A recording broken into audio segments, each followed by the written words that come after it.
Thank you for watching this online class presentation from Cedarville University. Cedarville is one of just a few Christian colleges that holds daily chapel with dynamic worship and powerful preaching. Students regularly rate chapel as one of their favorite Cedarville experiences. We invite you to learn more at cedarville.edu. I hope that so far as we have moved through the story of Genesis, that you came to a new appreciation for the book, maybe for who God is, maybe for what an amazing storyteller God is, that he can plan this whole thing from beginning to end and it just makes sense all the way through. And the good news about that is that's just one book, right? We still got 65 more to go between Old and New Testament.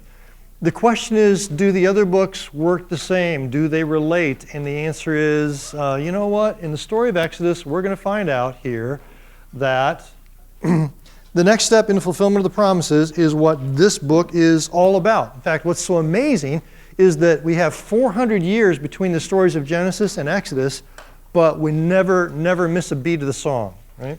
So those promises that we saw in Genesis 12 are going to be really front and center in this book too. In fact, these books are such beautiful literary creations that you can almost consider the Bible one book with 66 chapters. And that as you move from chapter 1 to chapter 2 picks up right where chapter 1 left off. In fact, a lot of really good authors even design their books or like TV episodes that way, right? Like one chapter finishes with a cliffhanger that then the next chapter picks up on. And that's exactly what happens here too. So to really understand Exodus, the very first place to go is actually the last couple of verses of Genesis. In fact, not just the last verses, but last verse singular. So the very last 8 words in Genesis chapter 50 are simply these. Joseph was placed in a coffin in Egypt. Now, we know who Joseph is, right? Now we know who he is. He's not just one of the sons of Jacob. He is the ultimate picture of Messiah. So to tell us that Joseph was placed in a coffin in Egypt is really a commentary basically on the promises here so far. Right? Do you see how it is? I mean, if we evaluate those promises on the left-hand side in light of the very last verse, what do we find out? Well, in terms of a land, what does Genesis 50:26 say? Well, what it actually says is, oops, we're not there yet, right? We're not in the land, we're in the wrong land, we're in Egypt. How are we doing in terms of a nation? Well, we only have 70 people, not exactly much of a nation, right? And how are we doing for our leader? Man, we had a really good one there with Joseph, but you know, he's sort of dead. He's like really dead. And so we need a leader with life in him or with skin on his bones, and man, we're just getting started. But that is typical of what we've seen in Genesis so far, where there's a big deal made about how Abraham is a stranger and an alien, right? And God has not yet fulfilled the promises. But in this book, in Exodus, we're going to see a change. We're going to see development. We're going to see an advancement in that program because God is actually going to keep some promises here. Now, the question is, which one? Is it this one or this one or this one? Now, as you look at the book, you could probably come up with some rationale for all 3 of those, right? For the bottom one, for leader, you could say, well, Moses is a really amazing leader. In fact, in Deuteronomy, we're going to find out that when we talk about Messiah, Moses says, there's a prophet coming like me, after me, and he's going to be greater than I am, right? So he, in some ways, is a really good leader. In the land, you might think, wow, we got out of Egypt, but we haven't gotten into the land yet. And really what this book is about is just this one. What God is going to do in this book is take 2.5 million individuals and forge them together into one nation under God. Right? Now, the way God's going to do that is like this. Let me just set the geographical, historical background here first. Genesis is back there during Abraham's time, and then Exodus doesn't occur until Moses here, 500 years later. But then as soon as Exodus is written, Leviticus and Numbers and Deuteronomy, and it's like, wow, the program really starts busting out, right? So what was God doing here for 500 years? Well, basically waiting for 70 people to grow into 2.5 million. And once they do, and Moses comes, man, right here now, the program is really going to shift into high gear. Right?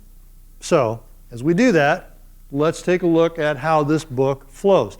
Now, I typically don't have you memorize an outline just for an outline's sake, but this one is going to be pretty important. I want you to know this one for the celebration, okay?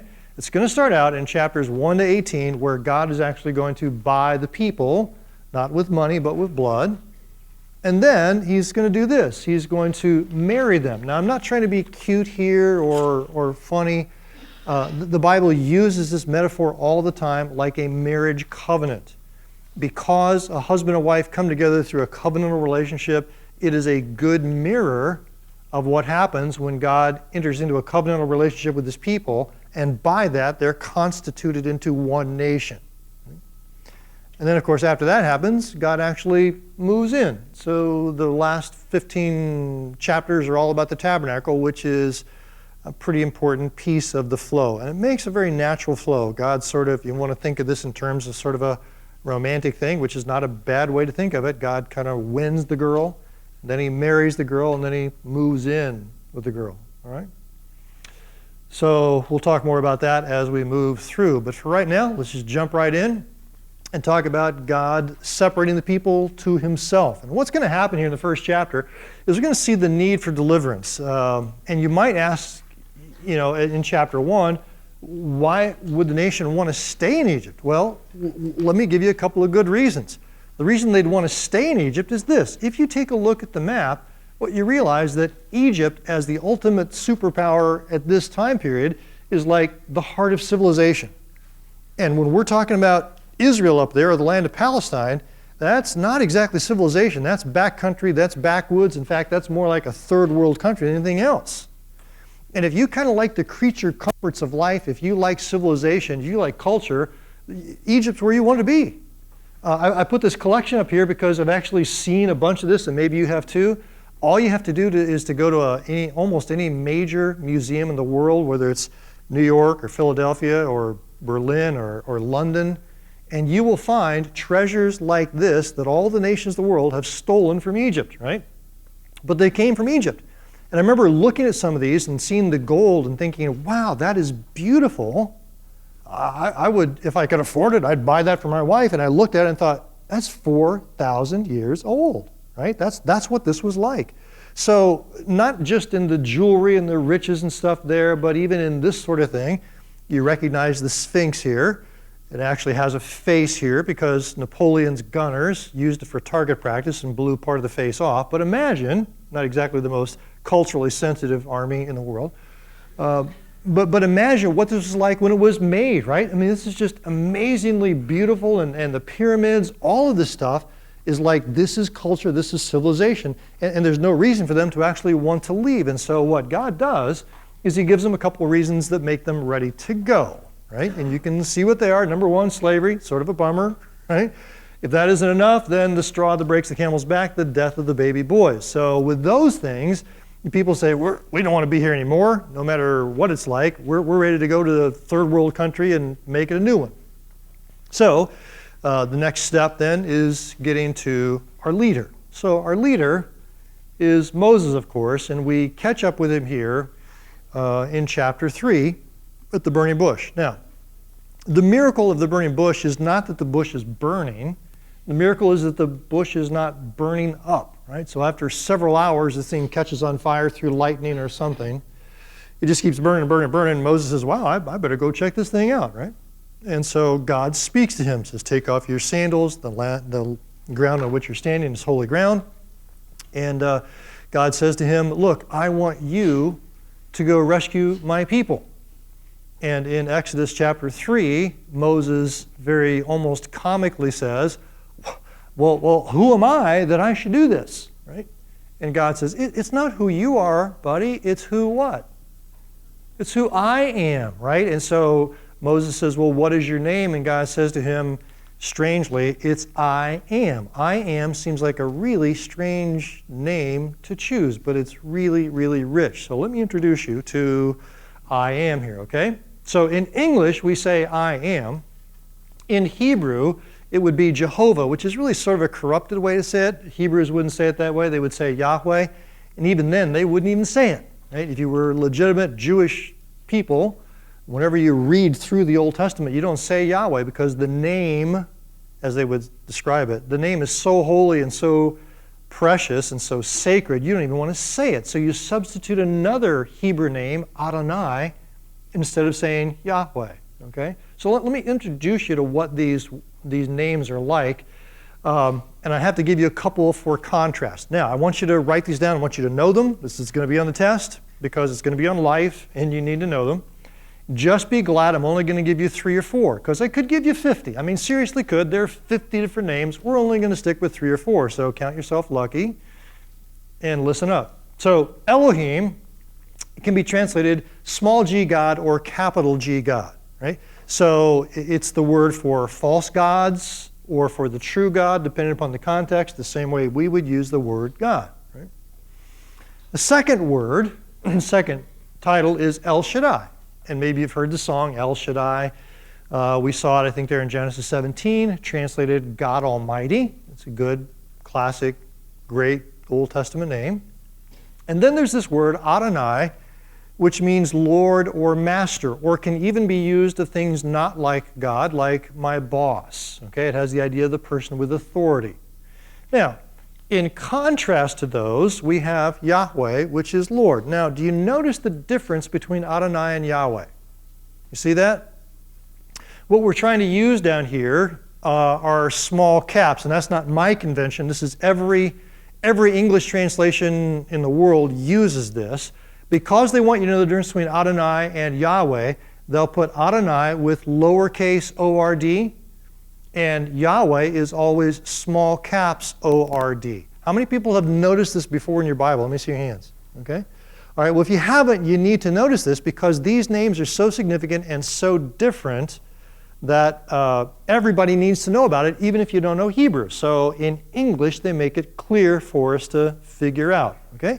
So let me show you, or you tell me now then, some Hebrew names. So let me put up here Genesis chapter 1, and just reading over Genesis chapter 1, tell me the Hebrew name that's underneath it. What Hebrew name have we got here in Genesis 1? Yeah, it's Elohim, right? Based on the fact that it says God. So let's try Genesis chapter 2. Oops, went too far there. Genesis chapter 2, after verse 3, and notice what we've got here. Here and here. What do we got?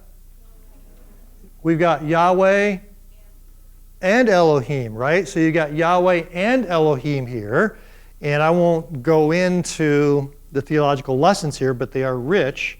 In chapter 1, it's only Elohim. It's only the amazing, mighty, transcendent God who creates the universe. But in chapter 2, verse 3, all of a sudden it's not just Elohim, it's Yahweh Elohim, Yahweh, Yahweh, Yahweh, right? And Yahweh has this idea of closeness and warmth and personal. And we would contrast those as transcendent, the one who is out there, with immanent, the one who is close by us, right? And we understand this from Matthew chapter 1. His name shall be called what? Emmanuel. God is with us, right? So you get both of these aspects of God, the powerful God who's out there in chapter 1, with the God who is also with us, this Yahweh personal, up close, get your hands dirty in the dirt and form man and touch him and walk with him, close kind of a God. Next, let's go to Genesis 17:1. Let me flip over here and you will see the words. When Abram was 99 years old, the Lord appeared to him and said, I am what? I'm El Shaddai, right? So El Shaddai right there. Psalm 1. Let's see if I can find it over here. And it's going to be a lot like this in the Psalms. Who have we got? His delight is in the law of the Lord, the Yahweh, God. Now, Psalm 110, it's your final lesson for the day about the names of God. And just studying Matthew 22, I was just looking over the very last thing which Jesus said to the scribes and Pharisees, and he goes back to Psalm 110, and his argumentation at the very end of the Passion Week in Psalm 110 depends upon people knowing the Hebrew names, right? So watch this and see if you can get it right with me. The Lord says to my Lord, sit at my right hand. Now, which kind of Hebrew names do we have here? Yahweh says to Adonai, exactly. Yahweh says to Adonai, and Jesus goes on to say, if Yahweh is speaking to Messiah and calling him Adonai, what does this mean? And he draws out the lessons. I'm not going to do it now, but I just want you to notice this and be aware of it all the time. Difference between lowercase Lord and small caps Lord. It's going to make a huge, huge difference going forward, okay? So with that, let's go on then and take a look at one more distinction before we actually really define what Yahweh means, and that is this. Those are generic titles. Right? Yahweh is actually a personal name. So I go by lots of different titles, right? I am professor, I'm doctor, I'm husband, I'm dad. Those are all titles that lots of other people share. But my personal name is Chris, right? That's a much more personal name. Or let's just use Dr. White, for example, okay? Hopefully you don't walk up to him and say, hey, Thomas, right? Hopefully for you, it's a very respectful Mr. President or Dr. White, right? Now, his friends, I am sure, call him by his first name. And even more so, I'm sure that his wife, Mrs. White, probably has names for him that I don't even want to know. Right? And we're all like that, aren't we? I mean, all of us here have very special little nicknames that we would be embarrassed if everybody else knew, but our best friends or our family knows what those silly little names are. And those names have a way of kind of, in some sense, defining the relationship of the person. You don't use that silly personal name with just anybody. You have to know somebody, right? And what I want you to see about Yahweh is that Yahweh is a very personal name that only certain people get to use. Who gets to use it? People who are in a covenantal relationship with him. As we're going to find out, this is a name which the nations don't get to use. Just Israel gets to use this name, right? You'll see why here in just a second. So let's define it, and God himself defines it in the text, in the chapter, like this. So here's the first statement, Genesis 3:14. God said to Moses, I am that I am. You must say to the Israelites, I am has sent me to you. Now just trust me here for a second. Here's what it means. Two things. First of all, I am the self-existent one.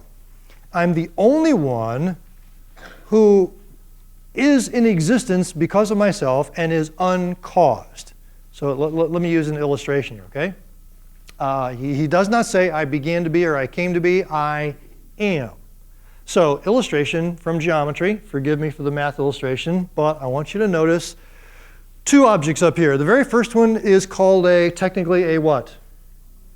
A line segment, and this one is called a ray. Okay, so let's talk about it here for a second.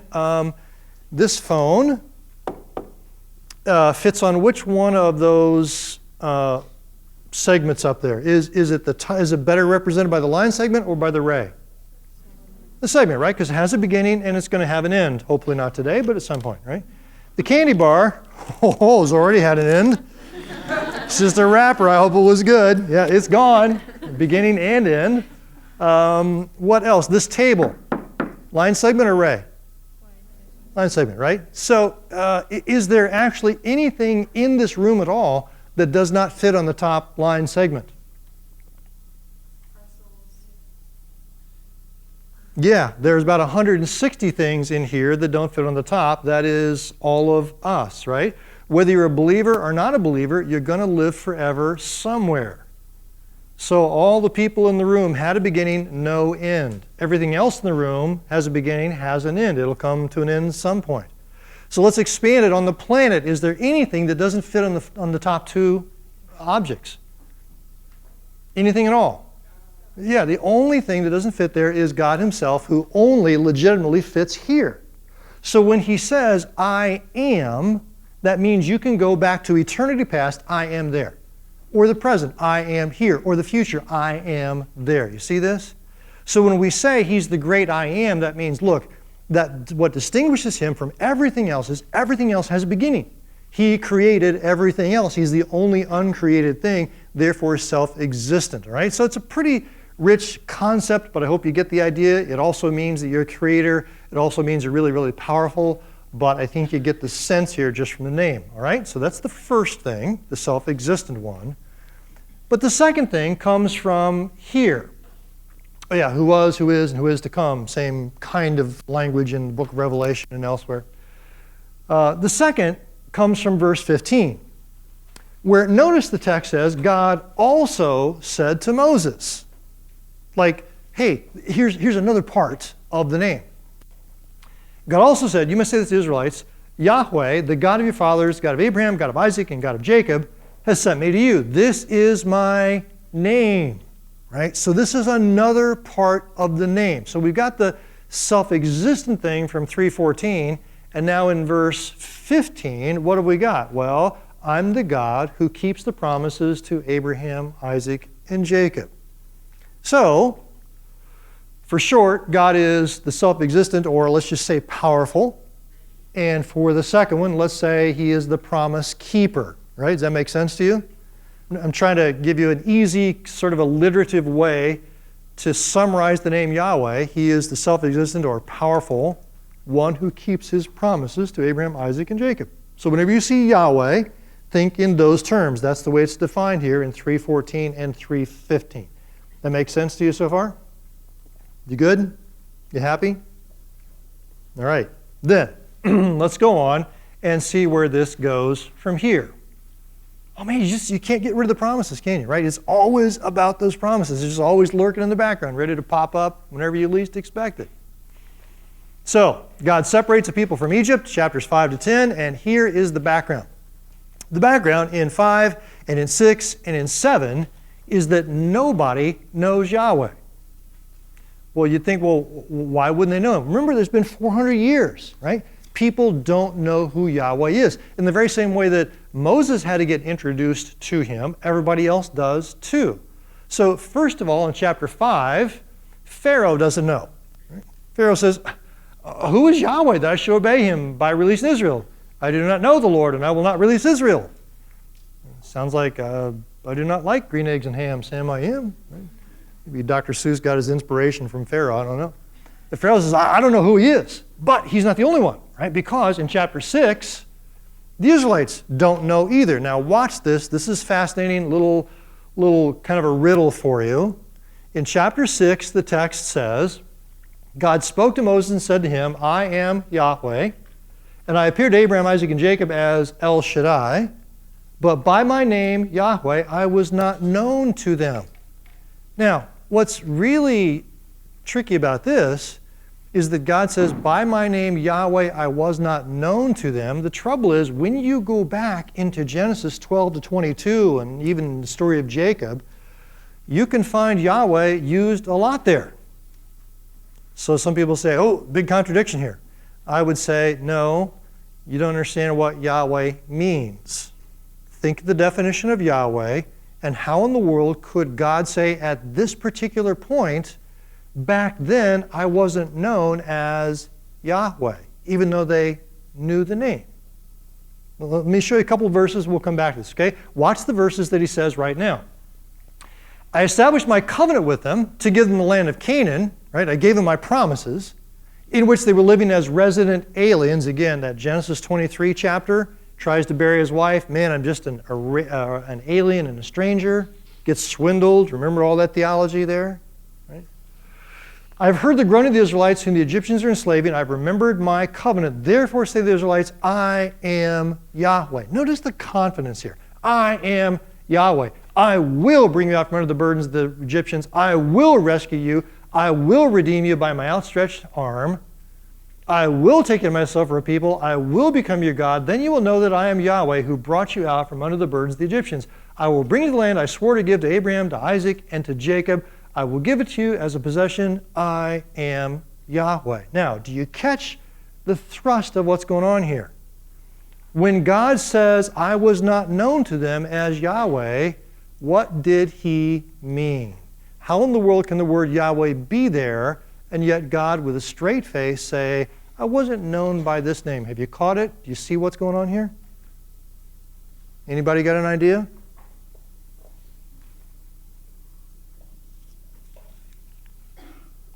Okay.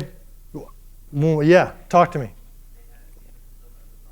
They hadn't seen the fulfillment of the promises. Exactly right, right? They knew me, if I can say it this way, they knew me as the promise maker, but not the what?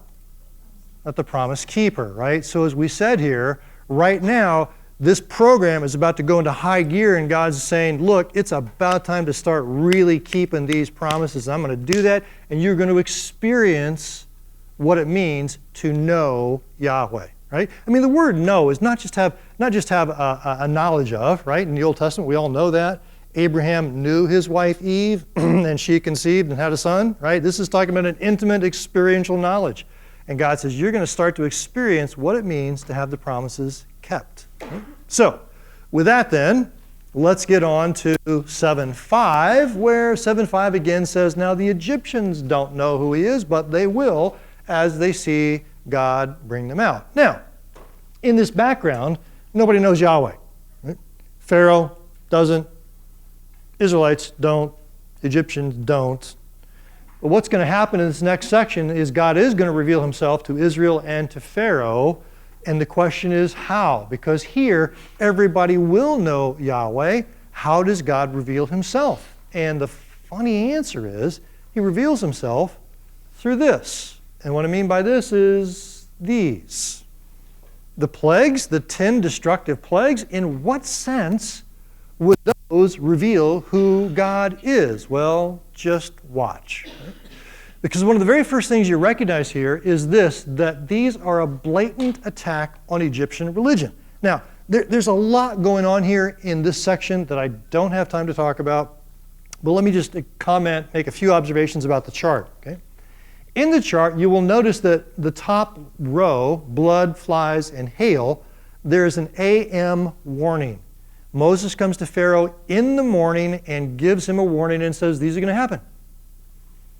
In 2, 5, and 8, there is a warning, but it doesn't tell us when it was.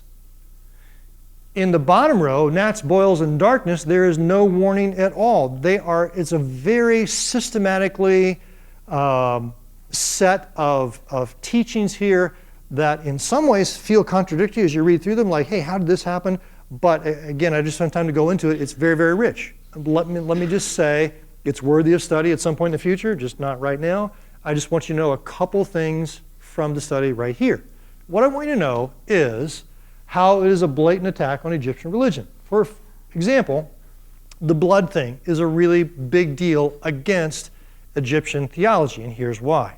When you take a look at the map of Egypt, it looks like a really big land, and it is in terms of square miles, right? But the truth is that 99% of it you can't live on because it's just desert. There's no water, right? The only place you can actually live is right here along the Nile. And the reason for that is because the Nile is the longest river in the world, 4,000 miles long. What you can't see on this map is that way down here to the south, in the Ethiopian mountains, there's a lot of precipitation and snow, and when that melts, the Nile starts to flood and overflows, puts fertile ground on the banks and water on the banks, and because of that, the Nile is like this huge life-giving thing, which the Egyptians began to worship, right, as one of their gods. Well, what happens when Yahweh comes along and turns this whole thing to blood? Right? You see? I mean, you kind of got a problem. There's no water anywhere. This country is no good at all because Yahweh has taken the God of the Nile and completely made him useless, right? So it's like, oh, wow, look, who is this Yahweh? Look what he did to the Nile. Well, not just that, notice this. There's the darkness, right? You don't have to study Egypt very much. All you have to do is watch a couple of mummy movies, right? And you find out that one of the biggest gods, of course, is the sun god. And this is a picture from National Geographic of the Pharaoh here who is coming to the sun god here. And notice on his head, he has these little sun discs. So what he's doing is actually in an annual festival coming to the sun god to get his own deity renewed because the sun god's a bigger god than he is, right? It's a polytheistic pantheon. And so he's coming to worship the sun god. Other places you see him represented like this, or, a more modern version. He's a little cut, but he still has the sun behind him.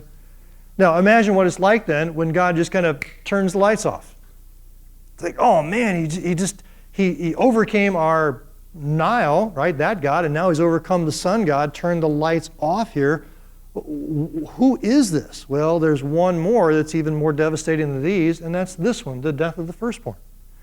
Because, here's another picture from National Geographic of the Pharaoh himself with the little Pharaoh, taking him out to war and showing him how to live. But the Pharaoh himself is a god, and the next little guy is the next god to succeed him. But when that next little guy, the firstborn, is taken, it's a huge blow to the Egyptian confidence in their gods, right? The Nile and the sun and the Pharaoh himself are all succumbed.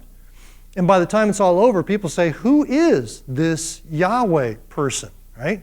And the answer, of course, is, well, let's see. We know that he is really powerful because he overcame our gods, and he's doing this to rescue his own people. So he's a powerful, promise-keeping kind of a God, and the Jewish people say, yeah, the name we call that is Yahweh, right? So this is who he is. Now, he's also a God of grace and a God of mercy, and that is because of what happens in chapter 12. In chapter 12, God says, there is a way out. If you trust me, if you believe me, there is a way out. And what's beautiful about this is that anybody can take the blood of the lamb and put it on the doorposts. You don't have to be Jewish to do this. If you're Egyptian and you trust the God of Israel, you can put the blood on the doorposts and cause that death angel to pass over the house instead of passing through. Now, if you are the firstborn, you really, really, really prefer the angel to pass over instead of pass through, right? So when people look at this, some people tend to say, I understand what that means. I can connect the dots. You connect those dots, that's easy. That's what God wanted them to see. I don't think it was quite that easy because, the Romans hadn't even invented crucifixion yet. Another 1,500 years for that to happen. But what would it mean? Well, basically what it would mean, I think, is this. Put yourself just in the shoes of the firstborn, right? The firstborn knows that, if nightfall comes and the blood of the lamb is not up on the door, that he's going to take your life, right? So you're that firstborn, that oldest one, and you come to your dad at 8 o'clock in the morning. You say, hey, Dad, can we kill that lamb? And Dad says, well, of course we can, but we got to clean out the garage and rotate the tires in the chariot, and we have a few things to do. And so 10 o'clock comes around, Dad, can we kill that lamb now? And it's like, well, it's getting close to lunchtime. Let's have lunch. And then after lunch, hey, he takes a nap. 4 o'clock's coming along, and you look and say, Dad, can we kill that lamb now? He says, well, sure, but why are you so excited about this? You say, look, I don't understand how this whole thing works, but I understand this one thing, that if the lamb dies, right, I live. And I like that. I like the death of an innocent substitute taking my place. So that what you have here in this redemption of Israel and God buying his people to himself through the blood of the lamb is a powerful statement just about substitutionary atonement. That the death of an innocent substitute, the basics of substitution, are what's required, right, to survive. So that's just up to chapter 12. Let's go back to where we were here in the flow of thought. We're not really quite finished with the first section, but God has bought the people here through the Passover, so we can put a check there. Next time we come back, we'll talk about the covenant and then the moving in parts.